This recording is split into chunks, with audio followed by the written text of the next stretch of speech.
Syederalun Pemkab Aceh Timur melalui Dinas Pendidikan dan Kebudayaan Aceh Timur memperingati Hari Aksara Internasional ke-57 tahun 2022. Kegiatan ini dibuka oleh PJ Bupati Aceh Timur Insinyur Mahyudin MSI didampingi Kadisdikbud Aceh Timur Saiful Basri SPD MPD, Kacap Dindik Aceh Timur Rahmat Sahputra, perwakilan Kemenak Aceh Timur dan unsur Forkopimda Aceh Timur lainnya di Gedung ID Sports Center di ID Raya pada Senin 14 November 2022.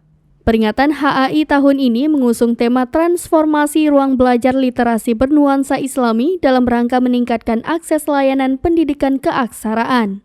PJ Bupati Aceh Timur dalam sambutannya mengatakan peringatan Hari Aksara Internasional menjadi momentum kebangkitan bagi semua pihak untuk memberantas buta aksara terutama di Kabupaten Aceh Timur hingga ke pelosok daerah. Tonton video ini selengkapnya di YouTube Serambi On TV dan Facebook serambinews.com.